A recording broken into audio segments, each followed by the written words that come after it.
Halo students, welcome back to Radiant Student Online Service. Hari ini kita bertemu secara online di ibadah online pelajar yang terakhir di tahun 2025 ini. Bagaimana kita akan memulai tahun depan nanti ditentukan dengan cara kita mengakhiri tahun ini. So, let's finish well. Mari kita berdoa. Tuhan Yesus, kami bersyukur karena Engkau Allah yang mengizinkan kami memulai bersama dengan Tuhan. Dan kami juga mau untuk mengakhiri bersama-sama dengan Tuhan. Untuk ke depannya memulai tahun yang baru bersama-sama dengan Engkau. Kami bersyukur karena kelahiran-Mu telah kami rayakan dan kelahiran-Mu memberikan kami makna dalam kehidupan. Kami serahkan hidup kami dan akhir tahun ini menjadi akhir tahun yang berkemenangan. Dalam nama Tuhan Yesus kami berdoa. Amin. Teman-teman pelajar, akhir tahun sering membuat kita mikir lagi nih. Melihat kembali perjalanan kita, gimana ya nilai rapot gue nih dari UTS kemarin. Gimana ya hubungan pertemanan gue nih? Apakah masih deket sama teman-teman SMP dulu? Apakah masih deket sama teman-teman kelas 10 dulu? Gimana nih hubungan dengan keluarga, kesehatan kita yang tadinya niat olahraga tiap hari supaya bisa six pack? Gimana keberhasilan kita dan juga kegagalan kita. Dan teman-teman, kadang-kadang kita berpikir, apa yang bisa aku syukuri ya? Tahun ini kan berat, tahun ini kan ada masalah ini. Kita seringkali kebiasaannya mengeluh. Tetapi firman Tuhan berkata bahwa mengucap syukur bukan hanya ketika semuanya baik, tetapi dalam segala hal. Artinya, dalam kondisi baik maupun sulit, kita tetap mengucap syukur. Di 1 Tesalonika 5 ayat ke-18 dikatakan begini. Mengucap syukurlah dalam segala hal, sebab itulah yang dikehendaki Allah di dalam Kristus Yesus bagi kamu. Dikatakan mengucap syukur dalam segala hal. Segala hal berarti in good times and bad times. Waktu Rasul Paulus menulis surat ini, dia nggak lagi dalam kondisi yang baik. Saat itu jemaat Tesalonika sedang dalam kondisi sulit. Lagi dikejar gara-gara dia percaya Tuhan Yesus. Ditolak sama orang-orang yang gak percaya Yesus. Mengalami tekanan atau pressure dari sekitar mereka. Bayangin mereka kena pressure tiap hari. Tapi Paulus bilang walaupun kamu kena pressure, walaupun kamu ditolak, walaupun kamu rejected, kamu tetap harus mengucap syukur kepada Tuhan. Artinya, ucap syukur bukan tergantung sama situasi. Kalau emang teman-teman gue lagi baik, kalau emang uang jajan gue lagi banyak, kalau emang nilai gue lagi bagus, gue ngucap syukur. Kalau enggak, nilai gue jelek, teman-teman gue ninggalin, gue sakit, gue gak ngucap syukur. Gak gitu teman-teman. Tetapi firman Tuhan mengatakan mengucap syukur tergantung kepada siapa Tuhan kita. Selama Tuhan kita adalah Tuhan Yesus, maka kita wajib dan harus terus melatih diri kita untuk mengucap syukur. Karena Tuhan itu baik, maka segalanya akan membawa kebaikan. Teman-teman, satu hari saya pernah ikutan donor darah. Waktu itu saya kelas 12. Dan waktu kelas 12 ini ceritanya, ini kan masa terakhir SMA. Ayo deh cobain donor darah. Bareng-bareng berbondong-bondong dari satu kelas semua keluar. Lumayan ya, kita bisa gak ikutan pelajaran 1 jam pelajaran untuk bisa donor darah dan membantu orang lain juga. Sebetulnya saya sih sangat takut ya, karena saya takut jarum dan takut disuntik. Siapa di sini yang takut disuntik teman-teman? Setelah disuntik, dicek dulu nih darahnya golongannya apa, bagus nggak. Dan susternya mencoba untuk mengambil darah saya. Ternyata tekanan darah saya terlalu rendah sehingga darahnya tidak dapat mengalir dan tidak dapat melanjutkan proses untuk pengambilan darah. Hati saya agak kecewa karena udah terlanjur disuntik nih, udah kagok sakit. Tapi ada senang juga ya karena jadi lebih cepat selesai. Teman-teman, kalau seandainya proses donor darah tadi berhasil, kalau orang menyumbangkan darahnya, bayangkan ada orang yang menerima darah dari sang donor. Darah teman-teman saya itu akan diterima oleh orang-orang yang membutuhkan.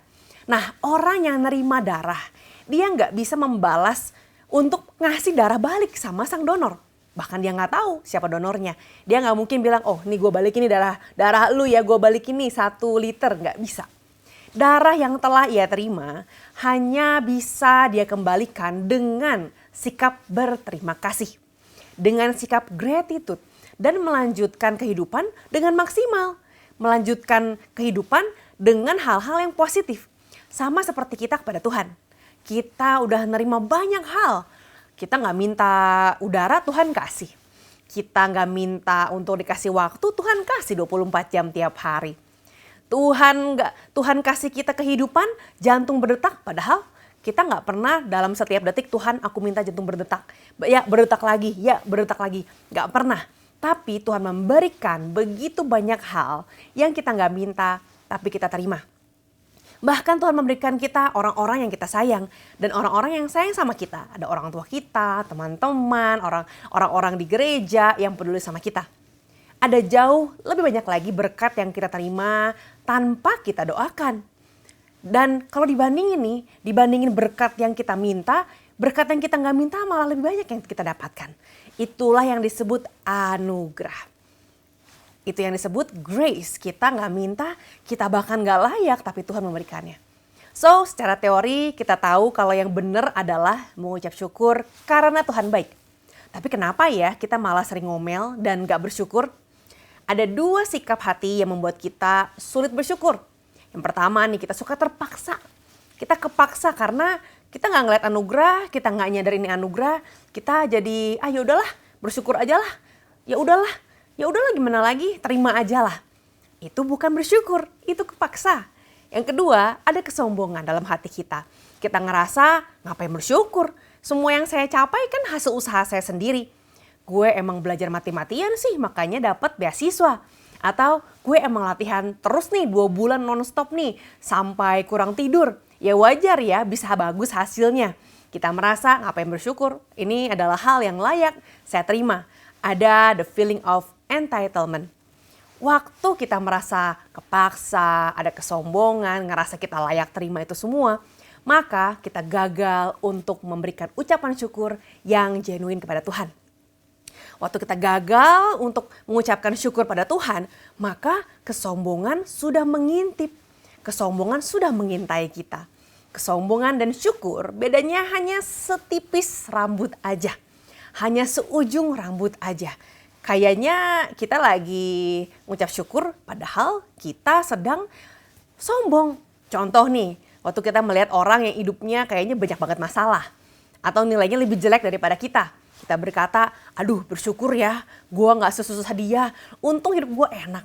Aduh bersyukur ya, nilai gue sih 8 ya. Ih, untung bukan 5 kayak dia. Aduh untung.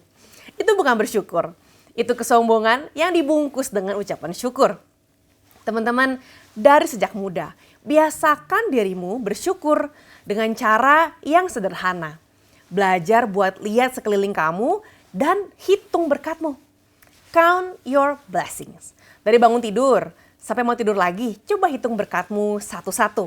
Berkat-berkat apa saja yang Tuhan sediakan untuk kita secara sadar atau nggak sadar. Udara, ada makan pagi, ada yang bangunin, ada baju yang bersih, disetrika, dicuci. Ucapkan kebaikan-kebaikan Tuhan agar telinga kita mendengar dan iman kita pun bangkit. Kamu bisa mulai dari hal sederhana. Bisa bilang, Tuhan makasih aku boleh bangun pagi hari ini. Punya kasur yang enak, punya kamar yang nyaman. Terima kasih aku masih bisa belajar, masih bisa sekolah, punya teman-teman, dan masih diberi kekuatan. Apa yang bakal terjadi kalau kita tidak mengucap syukur? Emang kenapa sih kalau kita nggak bersyukur ya? Teman-teman, ketika ucapan syukur jauh dari hati dan mulut kita, maka yang mendekat adalah omelan kepada mulut kita. Kalau kita nggak bersyukur, kita akan ngomel. Contoh, kita lihat yang terjadi dengan bangsa Israel di Keluaran 14. Bangsa Israel saat itu sedang mengalami yang namanya pembebasan. Bayangkan dia sedang dibebaskan dari yang namanya penjajahan. Lalu waktu bangsa Israel ini sedang dibawa keluar dari tanah Mesir, mereka mulai ngomel. Di ayat 10 dikatakan begini, ketika Firaun telah dekat, orang Israel menoleh. Orang Israel melihat ke belakang, waduh ada Raja Firaun nih. Lalu dikatakan tampaklah orang Mesir bergerak menyusul mereka. Lalu sangat ketakutanlah orang Israel dan mereka berseru-seru kepada Tuhan. Dan mereka berkata kepada Musa, apa karena tidak ada kuburan di Mesir, maka engkau membawa kami untuk mati di padang gurun ini? Apakah yang engkau perbuat ini terhadap kami dengan membawa kami keluar dari Mesir? Ngomel ya, emangnya gak ada kuburan lagi di Mesir? Emangnya gue harus mati di sini? dia ngomel dan dia menuduh yang enggak-enggak. Lalu ayat yang ke-12, bukankah ini telah kami katakan kepadamu di Mesir? Jangan mengganggu kami dan biarlah kami bekerja pada orang Mesir. Sebab lebih baik bagi kami untuk bekerja pada orang Mesir daripada mati di padang gurun ini. Tapi berkatalah Musa kepada bangsa itu, janganlah takut, berdirilah tetap dan lihatlah keselamatan dari Tuhan yang akan diberikannya hari ini kepadamu. Sebab orang Mesir yang kamu lihat hari ini tidak akan kamu lihat lagi untuk selama-lamanya. Ayat 14, Tuhan akan berperang untuk kamu dan kamu akan diam saja. Keluaran 14 ini menceritakan tentang bangsa Israel. Mereka sudah dibebaskan oleh Tuhan dari Mesir. Mereka sudah melihat mujizat. Bayangkan ada tiang awan di waktu siang, ada tiang api di waktu malam, ada roti yang disebutnya mana setiap hari datang buat mereka makan, ada daging yang mereka dapatkan tanpa mereka harus pergi ke pasar, tanpa mereka harus bayar. Tapi mujizat itu ternyata nggak cukup buat mereka. Ketika mereka menghadapi kesulitan dikit aja, mereka langsung ngeluh dan nyalahin Tuhan. Mereka curiga, Tuhan kayaknya mau bikin gue mati deh. Tuhan kayaknya sengaja deh. Dia curiga sama Tuhan dan pengen kembali pada kehidupan yang lama. Mending juga gue di Mesir, mending juga gue dijajah. Daripada gue bebas dari Mesir malah mau mati begini. Teman-teman, kalau kita terima berkat, kalau kita terima yang enak-enak, yang baik-baik, kita bilang, terima kasih Tuhan. Atau setidaknya kita bilang, aduh happy ya, seneng ya, dapet nilai bagus, makasih ya saya sehat. Dan waktu kita menghadapi masalah, kita berkata pada Tuhan, Tuhan kenapa harus saya yang ngadepin ini ya Tuhan? Tuhan kok Tuhan jahat banget sih? Kok Tuhan gak mikirin saya sih? Teman-teman, kalau kita diberkati, kita bilang makasih. Kenapa kita nggak bertanya pada Tuhan, Tuhan kenapa sih saya yang diberkati? Kalau kita nggak diberkati, kita nanya, Tuhan kok nggak berkati saya? Why me? Teman-teman, jangan sampai kita bertanya pada Tuhan, why me? Ketika kita mendapatkan hal yang buruk. Tapi waktu kita dapat berkat, kita mengatakan bahwa oh ya Tuhan baik. Artinya iman kita, artinya ucapan syukur kita itu bersyarat.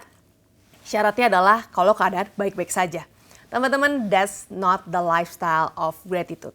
Yang namanya gaya hidup bersyukur itu adalah dalam keadaan baik ataupun buruk. So how to have a lifestyle of gratitude? Yang pertama, trust God. Tadi bangsa Israel udah gak percaya nih sama Tuhan. Bangsa Israel meragukan Tuhan. Mereka berkata, jangan-jangan Tuhan pengen kita mati nih. Teman-teman, trust God. Percaya bahwa rencana Tuhan indah tapi tidak selalu mudah. Tuhan tidak menjanjikan kemudahan, tetapi Ia menjanjikan penyertaan. Yang kedua, meditate on His goodness. Ingat-ingat kebaikan Tuhan. Belajar ingat-ingat kebaikan Tuhan, belajar renungkan kebaikan Tuhan. Lebih gampang mana nih teman-teman? Ingat hal baik atau ingat hal jelek? Biasanya kalau kita lagi mau tidur nih, yang keinget hal baik apa hal jelek? Biasanya kita ingetnya hal jelek. Aduh, tadi kenapa gue gini ya? Aduh, kenapa tadi gue ngomong gini ya? Teman-teman, coba deh belajar memaksakan melatih diri untuk mengingat kebaikan-kebaikan Tuhan. Hanya orang yang dewasa yang mampu untuk melatih dirinya untuk mengingat kebaikan orang dan juga kebaikan Tuhan. Tuliskan kebaikan Tuhan di handphone aja. Tuliskan kebaikan orang kepada kita agar suatu hari nanti kita akan melihat apa aja kebaikan Tuhan dalam skala yang lebih besar. So, always remember when you got something. Don't remember when you give something. Kalau kamu dapat sesuatu dari orang dan dari Tuhan, selalu ingat dan selalu ucap syukur. Tapi kalau kamu memberi buat orang lain, memberi buat Tuhan, lupakan apa yang telah kamu berikan. Teman-teman, dalam saat teduhmu, dalam renunganmu, tambahin deh waktu 3 menit aja tiap hari. Ngapain deh 3 menitnya? 3 menitnya ngomong sama Tuhan dan mikir apa yang Tuhan sudah lakukan hari ini. Sebelum bobo nih 3 menit aja, gak usah lama-lama. Wah, saya kalau setengah jam ketiduran Kak. Teman-teman 3 menit aja. Mikir apa yang Tuhan udah lakuin buat saya hari ini. Small things, simple things, but it will do something great in your life. Yang ketiga, build good habit. Bangun kebiasaan yang baik, kembangkan kebiasaan yang positif. Kebiasaan baik itu harus dibangun. Gak akan tiba-tiba kayak sulap gitu ya, tiba-tiba wah saya rajin mengucap syukur. Syukur itu dibiasakan. Bukan menunggu perasaan. Bukan kalau I'm feeling not good, nggak bersyukur. I'm feeling good, so aku bersyukur. Nggak begitu teman-teman. Syukur itu dibiasakan in good times and bad times. Tetap bersyukur. Kita bisa mulai mencatat 3 hal yang kita syukuri tiap malam sebelum tidur. Apapun itu, paksakan, pikirkan. Paksakan otak kita untuk berpikir bersyukur untuk apa. Atau kita bisa belajar rendah hati dan bilang thank you ke mama papa tiap hari. Thank you karena mereka udah jemput kamu, antar kamu. Thank you karena mama udah masakin kamu tiap hari. Thank you for simple things. Nah teman-teman, 3 hal tadi supaya kita bisa membangun lifestyle of gratitude. Yang pertama, trust God. Jangan curiga. Jangan kayak bangsa Israel yang curigaan sama Tuhan. Dan yang kedua, meditate on His goodness. Ingat-ingat kebaikan Tuhan. Jangan kayak bangsa Israel yang melupakan kebaikan Tuhan. Bangsa Israel lupa kalau mereka pernah dikasih makan, dikasih minum, dikasih daging, dikasih perlindungan. Mereka nggak perlu bayar AC loh teman-teman untuk dapetin hawa udara yang nyaman. Mereka nggak perlu bayar yang namanya pemanas ruangan untuk dapetin cuaca yang hangat. Tuhan sendiri memberikan tiang awan dan tiang api. Tapi mereka tidak bersyukur. Mereka melupakan kebaikan Tuhan. Yang ketiga, membangun kebiasaan baik. Kebiasaan baik bukan karena kamu siapa. Oh, saya lahir udah Kristen, mungkin kebiasaan saya akan baik. Nggak akan teman-teman. Walaupun orang tuamu Kristen, emak engkongmu Kristen, seluruh keturunanmu Kristen, it doesn't mean you have the good habit. Good habit, budaya bersyukur, lifestyle of gratitude harus kamu bangun tiap hari. Hari ini, di tanggal 28, di tanggal 27, bulan Desember tahun 2025. Teman-teman, maukah kamu mengakhiri tahun ini dengan ucapan syukur? Maukah engkau memutuskan untuk memulai tahun 2026 dengan memiliki the lifestyle of gratitude? Mari kita mengucap syukur, mari kita mengundang Yesus untuk hadir dan menjadi Raja dalam kehidupan kita, untuk menyertai kita mengakhiri tahun ini dan memulai tahun yang akan datang. Mari kita berdoa. Tuhan Yesus, kami bersyukur karena Engkau memimpin kami sampai penghujung tahun ini. Dan hari ini Tuhan, kami minta jadilah Raja dalam hidup kami. Jadilah Tuhan dalam hidup kami. Tebuslah hidup kami yang sia-sia untuk menjadi hidup yang bermakna. Kami mau menyerahkan hidup kami ke dalam tangan Tuhan. Ajar kami Roh Kudus untuk bisa bersyukur dalam segala sesuatu, dalam segala keadaan. In every season, in good times and in bad times. Kami mau terus bersyukur karena Tuhan kami, Tuhan yang baik. Terima kasih Tuhan, kami boleh mengakhiri tahun ini dengan penuh ucapan syukur dan dengan penuh kekaguman akan kebaikan Tuhan. Dan jemaat Allah saat ini, angkatlah tanganmu, biar Tuhan Allah yang menyertai langkah-langkahmu di hari-hari terakhir tahun 2025 ini. Tuhan Allah akan menyatakan begitu banyak hal yang menyatakan kebaikan Tuhan dalam hidupmu. Terimalah kebaikan Tuhan, terimalah berkat Allah. Akhiri tahun dengan penuh ucapan syukur dan awalilah tahun yang akan datang dengan penuh ucapan syukur juga. Biar berkat Allah yang menyertai setiap jemaat Tuhan dalam nama Bapa dan Putra dan Roh Kudus. Amin.